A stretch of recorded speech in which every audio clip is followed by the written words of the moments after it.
खोल लेंगे। ठीक है, और आगे के सूत्रों की ओर हम लोग बढ़ेंगे। सबसे पहले जो एक विशेष बात मैं हमेशा बताने की कोशिश कर रही हूँ, तो आज मैं जो आपको जानकारी देने जा रही हूँ, कल मैंने आपको 4 मुनिराजों के बारे में बताया था, 4 आचार्यों के बारे में बताया था। तो आज उनमें से एक आचार्य के बारे में बताते हैं, आचार्य विद्यानंद जी के बारे में। जो आचार्य विद्यानंद थे 8वीं और 9वीं शताब्दी में वो हुए हैं।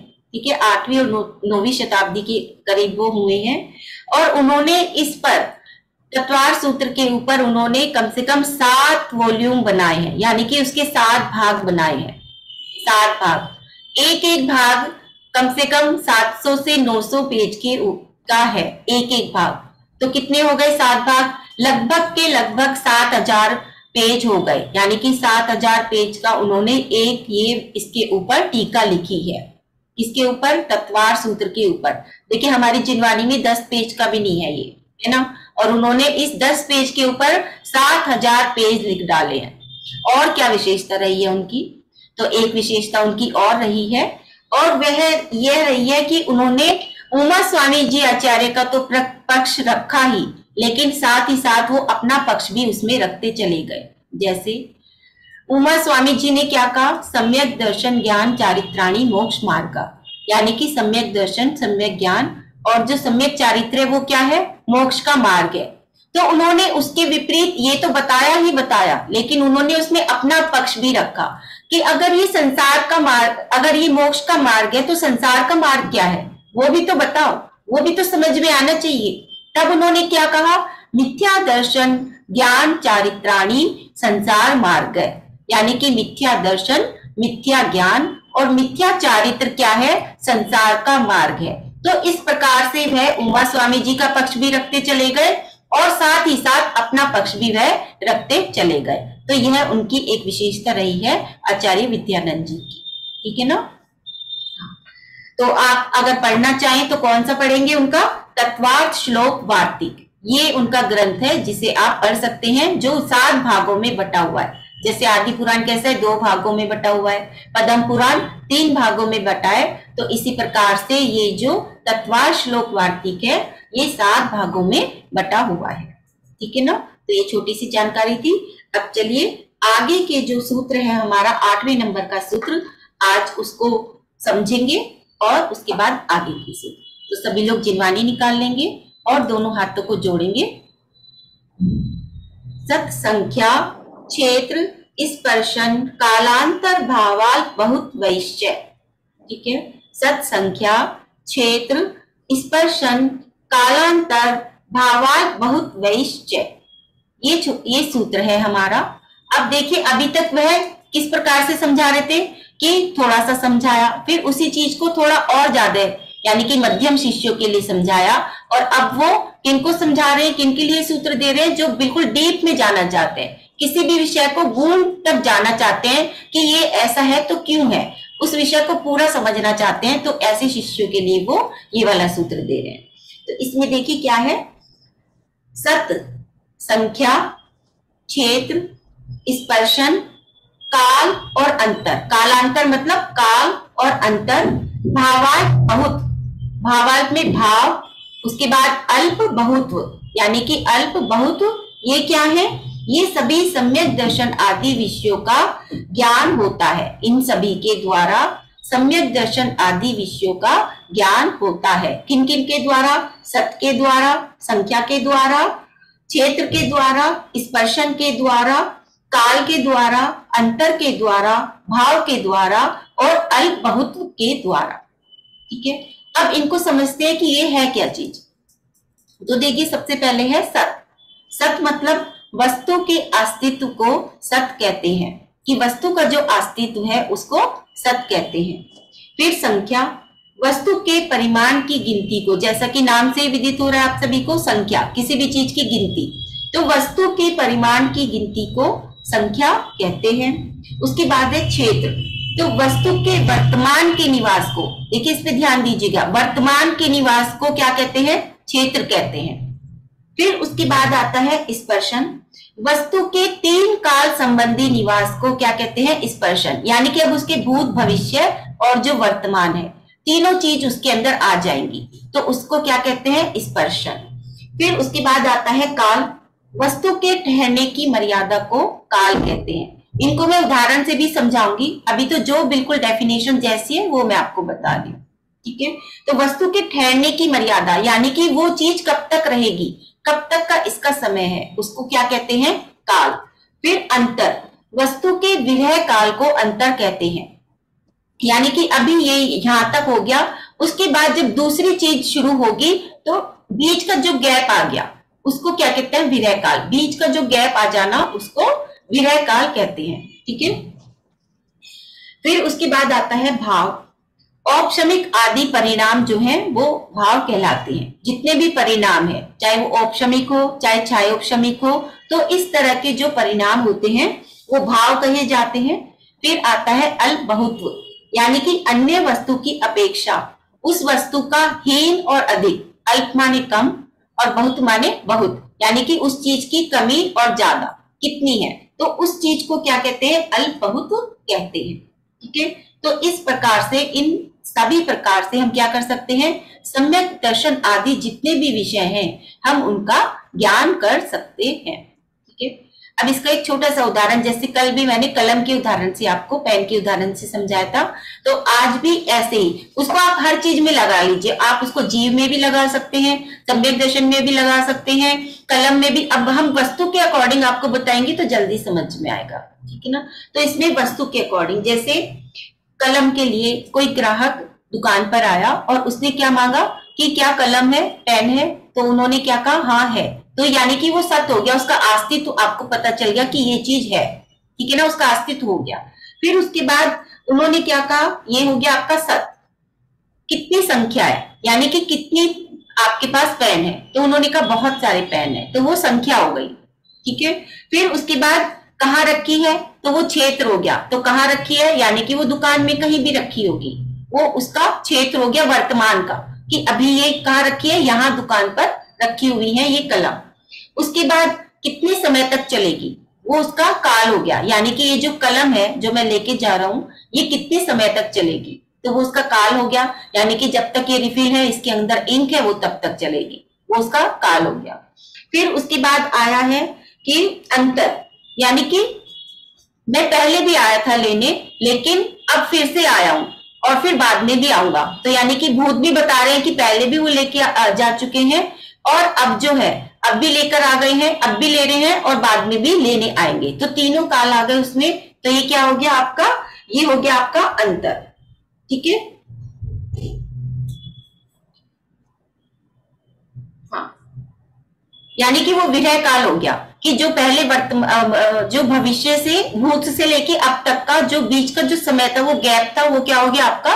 विरह काल हो गया। ठीक है, फिर उसके बाद आ गया भाव, यानी कि ये कैसा लिखता है, तो ये बहुत अच्छा लिखता है, उसके गुण आ गए, तो वो क्या हो गया? उसका भाव हो गया।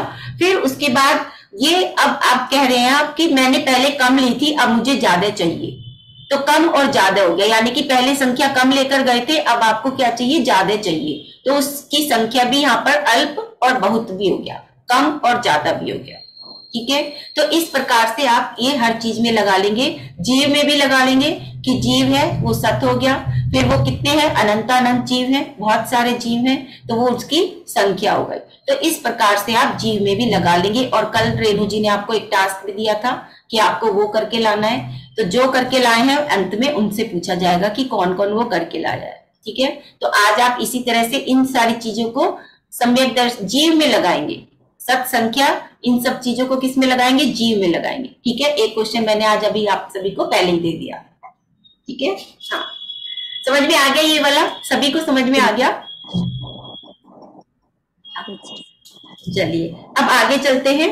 9 नंबर का जो हमारा सूत्र है, हाथ जोड़ लेंगे सभी लोग। मति श्रुतावधि मना प्रिय केवलानी ज्ञानम।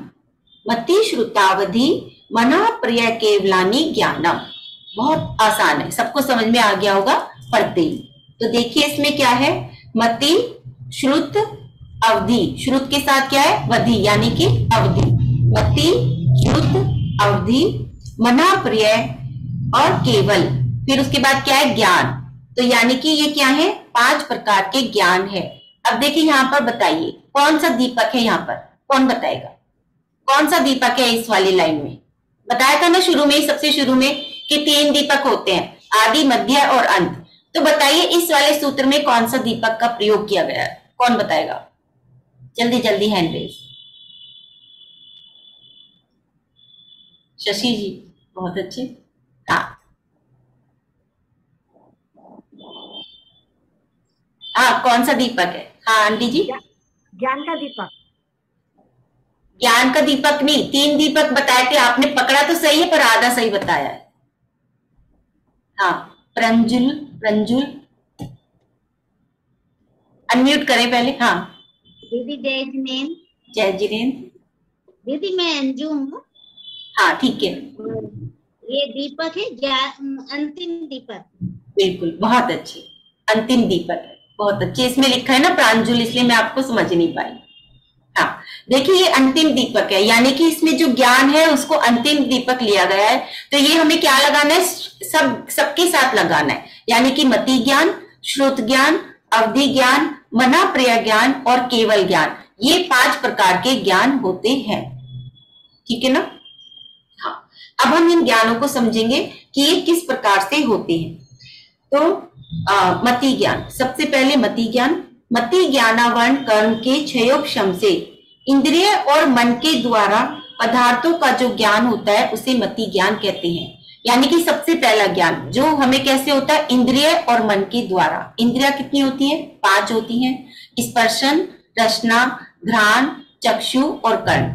तो ये 5 इंद्रिया और मन के द्वारा जो हमें ज्ञान प्राप्त होता है वह हमारा मति ज्ञान है। जैसे स्पर्शन से कि ये क्या है, हल्का है कि भारी है, इस तरह से, है ना, कठोर है कि नरम है, उसके बहुत भेद हैं। फिर उसी प्रकार से रसना इंद्रिय के माध्यम से कि ये खट्टा है कि ये चरपरा है कि ये मीठा है। फिर उसके बाद आता है घ्राण, घ्राण यानी कि सुगंध, दुर्गंध है कि सुगंध है। उसके बाद चक्षु, आंखों से देखना, रंग काला है कि नीला है कि पीला है, ये वाला। और उसके बाद आते हैं कर्ण, यानी कि सुनने की हमारी जो शक्ति है कि कैसा हम सुन पा रहे हैं, अच्छा, सुस्वर या दूसरा, इस तरह से। ठीक है ना? तो ये हमारे क्या हो गए, 5 इंद्रियों के द्वारा हम जो ज्ञान को ग्रहण करते हैं और जो मन के द्वारा हम चीजों को ग्रहण करते हैं वो हो गया हमारा मति ज्ञान। उसके बाद आता है श्रुत ज्ञान, यानी कि श्रुत ज्ञानावरण कर्म के क्षयोपशम से जो ज्ञान होता है वो श्रुत ज्ञान कहलाता है। लेकिन जो मति ज्ञान है उसको ही और ज्यादा विशेष रूप से जानना। छोटी सी परिभाषा है कि जो हमारा मति ज्ञान है उसको और विशेष रूप से जानना, ये होता है हमारा श्रुत ज्ञान। एक उदाहरण के माध्यम से समझेंगे। एक चींटी जा रही है रास्ते में, तभी उसको दिखता है कि एक तरफ तो उसके आग है और एक तरफ पानी है। अब वो बीच में रुक गई। ठीक है, तो जैसे ही वो रुकी उसने देखा, ये उसका हो गया मति ज्ञान। अब उसके बाद वो सोच रही है कि मैं कैसे बचूं यहां से, कैसे मैं आग से भी बचूं और कैसे मैं पानी से भी बचूं। तो वो जो उसका ज्ञान है, अपने आप को बचाने का जो उसका ज्ञान लगेगा वहां पर, वो हो गया श्रुत ज्ञान। अब यहाँ पर आप श्रुत ज्ञान को शास्त्रों का ज्ञान मत लगाना कि शास्त्रों का जो ज्ञान होता है, देखिए वो तो है ही अपने आप में, वो विशेष ज्ञान होता है। लेकिन यहाँ पर जो श्रुत ज्ञान लगेगा वो जो हम इंद्रिय और मन की सहायता से जो हमें मति ज्ञान हो रहा है उसको और विशेष रूप से जानना, वो हमारा श्रुत ज्ञान होता है। यहाँ पर 5 ज्ञान में वो ज्ञान लगाएंगे। ठीक है ना, क्लियर हो गया? नहीं तो श्रुत ज्ञान को क्या है, हम लोग भी जब बचपन में या पहले हम लोग भी उसको शास्त्र ज्ञान समझने लगते थे कि जो श्रुत ज्ञान है वो क्या है, शास्त्रों का ज्ञान है। लेकिन यहाँ पर वो नहीं लगेगा। यहाँ पर वो इंद्रिय और मन की सहायता से जो हमें ज्ञान हुआ है मति ज्ञान, उसको और विशेष रूप से जानना। मान लीजिए मति ज्ञान से हमें ये हुआ कि हवा चल रही है, ठीक है, ये हमारा बस मति ज्ञान है। लेकिन वो ठंडी चल रही है कि वो गर्म चल रही है, ये विशेष जानकारी होना वो श्रुत ज्ञान है। ठीक है, आगे समझ में सभी को कि वो जो विशेष जानकारी है कि वो ठंडी चल रही है कि वो गर्म चल रही है, वो विशेष जानकारी होना वो हमारा श्रुत ज्ञान है। ठीक है, फिर उसके बाद आता है अवधि ज्ञान। तो जो ज्ञान इंद्रियों की सहायता के बिना, अब देखिए यहाँ पर हमारी इंद्रियां काम नहीं करेंगी, तो जो ज्ञान इंद्रियों की सहायता के बिना द्रव्य क्षेत्र काल भाव की मर्यादा लेकर रूपी पदार्थ को स्पष्ट जानता है, वो अवधि ज्ञान होता है। यानी कि जितने भी रूपी पदार्थ है, अरूपी नहीं, रूपी पदार्थ जिसमें क्या क्या पाए जाते हैं, स्पर्श, रस, गंध और वर्ण, ये 4 चीजें पाई जाती हैं, यानी कि पुद्गल आ गया एक तरह से। तो जो उन चीजों के द्वारा रूपी पदार्थों को बिना इंद्रिय और मन की सहायता के बिना जाना जाता है हमारी आत्मा के द्वारा, वो होता है अवधि ज्ञान। आज के टाइम के हिसाब से कहूं तो जो हमारी इंट्यूशन है, जो हमारी 6th सेंस है, जो हमारी 6ठी इंद्रिय है, उसके द्वारा जो हमें ज्ञान प्राप्त होता है हमारे इंट्यूशन के द्वारा, उसको क्या कहते हैं, अवधि ज्ञान कहते हैं। ठीक है ना। ये मैं बिल्कुल शॉर्ट में बता रही हूँ, डिटेल में तो बाद में ही चर्चा होगी इन सभी के विषय में। फिर उसके बाद आता है हमारा केवल ज्ञान, ये मना प्रिय ज्ञान। ठीक है। उसके बाद आता है हमारा 4 नंबर पे मना प्रिय ज्ञान, यानी कि बिना किसी भी सहायता के हमारे सामने जो बैठे हुए हैं उनके मन में क्या चल रहा है उसको जान लेना, वो होता है मना प्रिय ज्ञान। यानी कि मन में चल रहे रूपी पदार्थों को बिना किसी भी चीज की सहायता के जान लेना, अपने ही आत्मा के ज्ञान के द्वारा स्पष्ट रूप से जान लेना, तो वो क्या होता है, मना प्रिय ज्ञान होता है। ठीक है।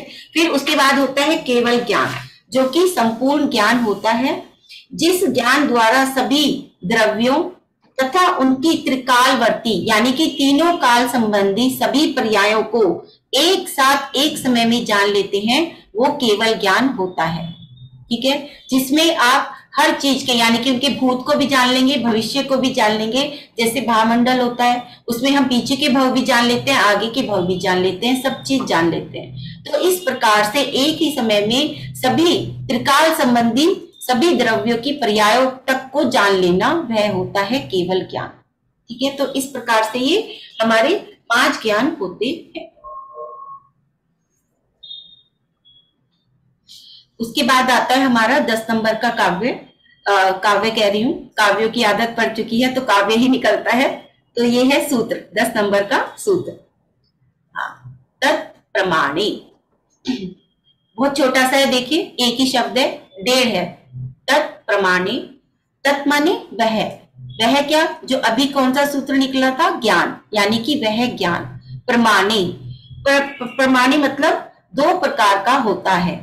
5 प्रकार का जो ज्ञान है वह 2 प्रकार का प्रमाण रूप होता है, ये इसका अर्थ है।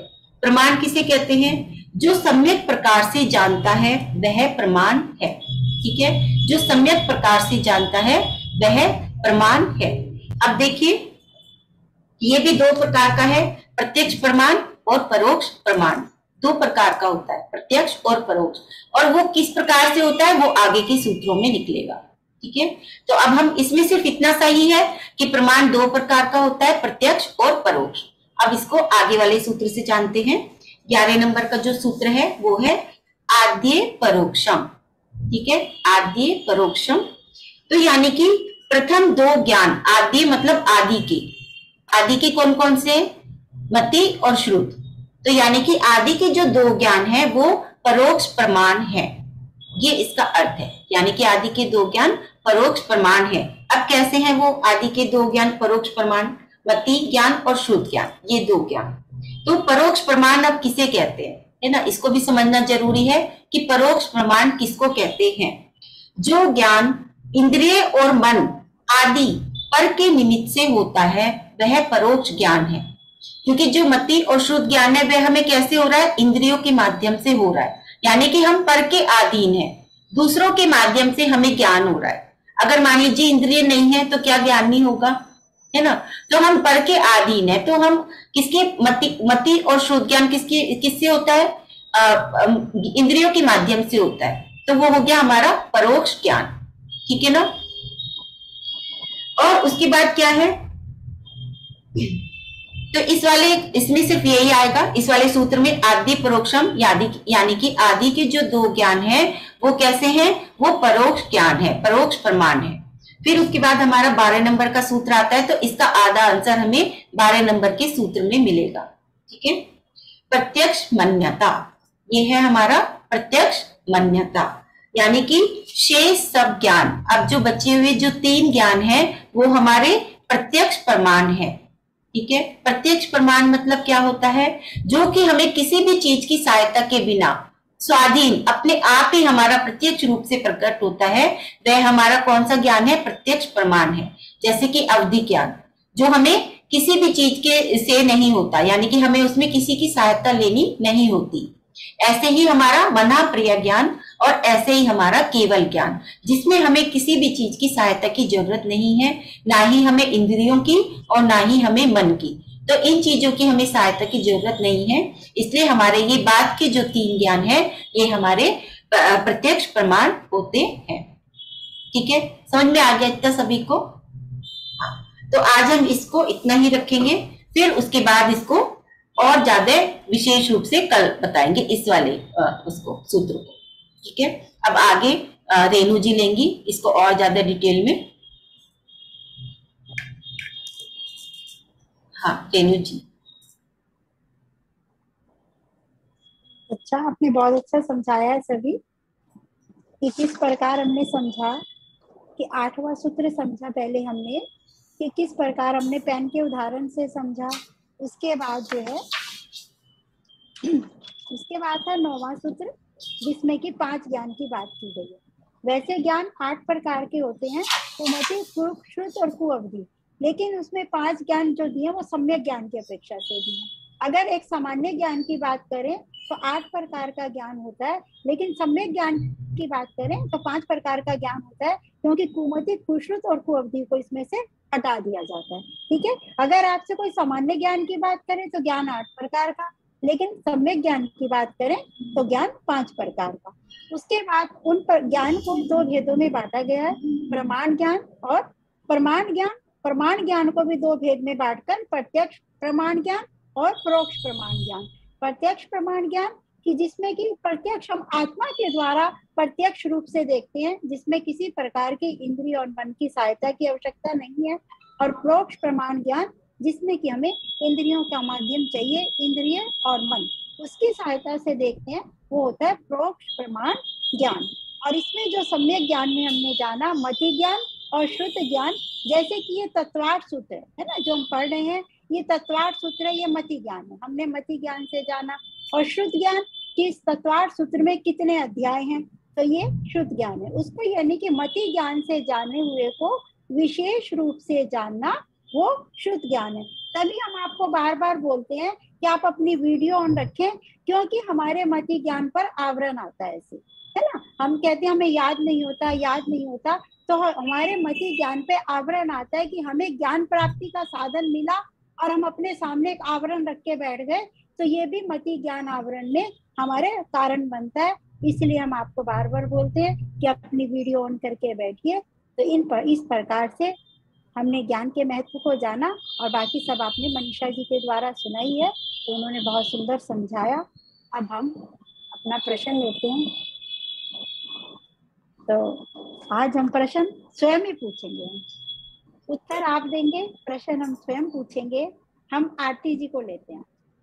आरती जी जो 2 प्रतिमाधारी हैं हमारे बीच में, तो हम इनसे जानना चाहेंगे कि 5 साल से इन्होंने क्या तैयारी की, इनके किस प्रकार से ऐसे भाव बदले जो कि इनके 2 प्रतिमा लेने के भाव बने और ये 2 प्रतिमाधारी बने। तो हम आरती जी को सुनेंगे आज।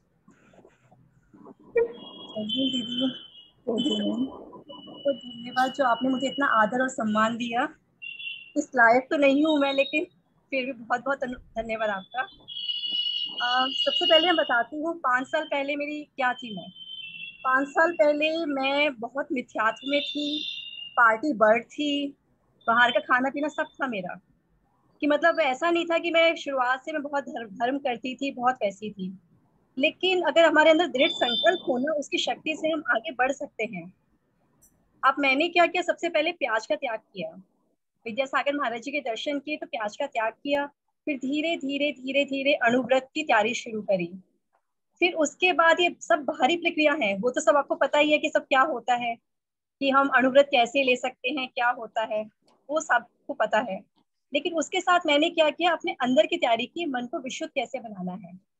उसके लिए जैसे मुझे क्रोध बहुत आता था, तो मैंने कोशिश की कि मैं अपने क्रोध को धीरे धीरे धीरे धीरे कैसे कम करती जाऊं, क्योंकि क्रोध मेरा इतना था। अब उसे नीचे लाना है, अब अपने आप को वो करना है। निंदा में बड़ा मजा आता है हमें, निंदा रस हम बहुत करते हैं, गॉसिप्स में हम बहुत फंसते हैं, तो उनको कम किया मैंने कि निंदा जैसे करनी है तो नहीं करनी। दूसरों की छोटी छोटी बातें बहुत लगती थी, उनको इग्नोर करना सीखा कि अब इनको इग्नोर करना है। और हम स्त्रियां जो है मायाचारी बहुत हैं, बहुत मायाचार करते हैं, जरा जरा सी बातों में, इधर उधर की बातों में बहुत आवरण ओढ़े रहते हैं। उसको मैंने थोड़ा सा कम किया। जैसे हम हैं, जो हमारा एक स्वरूप है, उसी को हम अंदर बाहर एक जैसा ही रखें। जरूरी नहीं है कि हम झूठ सच बोल के उसको वो करें। झूठ का त्याग किया कि झूठ बोलना ही नहीं है। बहुत एक वो होता है कि एक प्रोसीजर होता है कि जब आपको लगता है कि किसी की जान बचानी है, वो करना है, वो एक अलग वो होता है। लेकिन फिर भी थोड़ा सा वो रखा, लोभ है कि हमें किसमें कैसे वो करना है, तो वो भी मतलब कोशिश की कि अपना आप को कम करते जाने की धीरे धीरे। तो उन सब से क्या हुआ, मेरे अंदर की ना विशुद्धि इतनी बढ़ती चली गई कि 5 साल के अंदर धीरे धीरे प्रमाण सागर महाराज जी के पहली बार दर्शन किए, उन्होंने पहली बार में मुझे प्रतिमा दे दी, जो कि इतना आसान नहीं था, लेकिन हो गया धीरे धीरे करते हुए। खाने पीने का त्याग तो मुझे लगता है सारे कर ही लेते हैं, इतना मुश्किल नहीं होता। छोड़ना है, करना है, बाहर का भोजन का त्याग है। लेकिन जब हम अपने अंदर को, हम अपने आप को इम्प्रूव करते जाते हैं, वो थोड़ा सा टफ होता है हमारे लिए, लेकिन मोस्ट इम्पॉर्टेंट भी वही है जो कि हमें करना चाहिए। बेशक हम बहुत ज्यादा ना करें, लेकिन थोड़ा थोड़ा करके तो ला सकते हैं अपने आप को, छोटे छोटे टास्क के थ्रू, कि आज मतलब मुझे इसकी बातें, क्रोध नहीं करना, मुझे लोभ नहीं करना, मतलब आज अपने बच्चों पे गुस्सा नहीं करना। हम बहुत करते हैं गुस्सा, हमें पता ही नहीं चलता। हम निंदा रस बहुत लेते हैं। अगर मैं आपसे फोन पे बात करूं, 5 मिनट निंदा करूंगी तो मैं आधा 1 घंटा करती रहूंगी। लेकिन जहां अच्छी बातें शुरू कर दी तो 5 मिनट बोले तो वैसे सोने लगती है। तो उन सबका हमें त्याग करना है, हमें धर्म की बातों में आना है, उन्हें जीना है। हमारा जो जैन धर्म है वो एक भाव प्रधान है, जैसे रेणु दीदी ने बताया था कि भाव प्रधान है हमारा। तो हमें अपनी भावनाओं को जीना है। मनीषा दीदी अक्सर हमें समझाती हैं कि 12 भावनाएं होती हैं। मनीषा दीदी ने इतनी अच्छी बातें बताई हैं। तो वो सिर्फ सुनने की नहीं है कि हमने एक कान से सुनी दूसरे से निकाल दी, हमें अपने अंदर उन्हें धारना है। तो हमारी पूरी पूरी कोशिश होनी चाहिए कि जो हम पढ़ते हैं, सुनते हैं, उन्हें समझें, उन्हें अपने जीवन में लाएं कि कैसे हमें लाना है। यही हमारा अगर मेन मोटिव हो गया, तो जो 5 साल पहले वाली आरती थी और आज वाली आरती आज आपके सामने बैठी हुई है, तो ये बहुत बड़ा एग्जाम्पल है आपके सबके लिए ना। तो सब चेंज हो सकते हैं, क्योंकि प्रमाण सागर महाराज जी हमेशा कहते हैं कि ये नहीं है कि आप 10 साल पहले जिस सीढ़ी पे थे उसी सीढ़ी पे रहो, हमेशा एक एक सीढ़ी ऊपर चढ़ो। तो कोशिश करें, सब प्रयास करेंगे तो बहुत आगे बढ़ेंगे हम सब ना, तो बहुत आगे बढ़ेंगे। बहुत बहुत धन्यवाद। बहुत अच्छी। स्थूल रूप से हम भी पालन कर सकते हैं जो उन्होंने बताया, स्थूल रूप से हम भी पालन कर सकते हैं उन सब चीजों का, कि झूठ बोलने का, मायाचारी का, मान का, क्रोध का। तो आगे आगे हम भी सीढ़ियां चढ़ेंगे। आगे मनीषा जी अपने विचार प्रकट करेंगे, आरती जी के। नहीं, बहुत अच्छे। आरती से जुड़े हुए अभी बस क्या कहते हैं 6-7 महीने ही हुए हैं, लेकिन मैंने उसकी जर्नी को देखा है कि किस प्रकार से वो कितने टास्क करती है एक दिन में। मैं भी उससे पूछ पूछ के मैंने कहा नहीं आरती मत करो, इतने टास्क तुम थक जाओगी, नहीं करने हैं मुझे, नहीं करने हैं। मतलब इतनी मेहनत मैंने बहुत कम लोगों के अंदर देखी है कि सारा गृहस्थी को संभालते हुए भी इतनी मेहनत करनी। ये वाली जाप कर लूं, अच्छा ये कर लूं, अच्छा वो कर लूं, अच्छा ये कर लूं, ये इसके अंदर जो है लगन करने की। तो जब किसी के अंदर किसी चीज को पाने की लगन हो जाती है ना, तो तब वो चीज पाई जा सकती है। एक उसने लक्ष्य निर्धारित कर लिया कि मुझे प्रतिमा लेनी है, तो उस लक्ष्य के लिए जो भी करना पड़ा, चाहे कितनी जाप करनी पड़ी, कितना ही अपने आप को टास्क देने पड़े कि नहीं आज मैं ये नहीं करूंगी, आज मैं इतने टाइम तक ये नहीं करूंगी। तो वो जब हम एक लक्ष्य को निर्धारित कर लेते हैं और दृढ़ संकल्प ले लेते हैं खुद से ही, सबसे पहले खुद से ही लेना होता है कि हमने दृढ़ संकल्प ले लिया कि हम इस चीज को पाकर ही रहेंगे, तो तभी वो चीजें हमारे पास आती हैं और तभी हम उसमें सफल होते हैं, उस लक्ष्य को प्राप्त कर पाते हैं। तो आरती की बहुत बहुत अनुमोदना। और मैं सुनना चाहती थी आरती को, आरती की जर्नी को, क्योंकि देखिए बहुत कम उम्र, बहुत छोटी उम्र है, इतनी छोटी उम्र में वो भी कुएं के पानी के साथ प्रतिमा लेना, और दिल्ली जैसी जगह में तो बहुत मुश्किल टास्क है ये, कि दिल्ली जैसी जगह में कुएं के पानी के साथ प्रतिमा को लेना और सारे नियमों को निभाना, तो ये बहुत मुश्किल टास्क है। और उसके बावजूद भी इतनी सारी चीजों में वो अभी भी लगी हुई हैं कि ये भी करना है, वो भी करना है, ये वाली जॉब भी करनी है, वो टास्क भी करना है। सामायिक तो है ही है, इसके अलावा भी और भी बहुत सारी चीजें वो करती रहती हैं निरंतर, और अपनी गृहस्थी को भी संभालती हैं। तो बहुत बहुत अनुमोदना आरती आपकी। और साथ ही साथ बहुत सारे लोगों को आपकी जर्नी को सुन के एक वो भी मिलेगी, कि प्रेरणा भी मिलेगी कि हम लोग भी इस तरह से बन सकते हैं, हम भी कर सकते हैं, दिल्ली वाले भी क्या कहते हैं कर सकते हैं सब कुछ, कुएं का पानी के साथ दिल्ली वाले भी कर सकते हैं, ठीक है ना। और जबकि वहां पर पानी भी नहीं है, बहुत दूर से पानी आता है उनके लिए, मतलब उनके एरिया में, उनके मंदिर में वो व्यवस्था भी नहीं है, दूर से आता है उनके लिए कुएं का पानी, मगर फिर भी उन्होंने लिया है। तो बहुत बहुत अनुमोदना करते हैं मारती आपकी।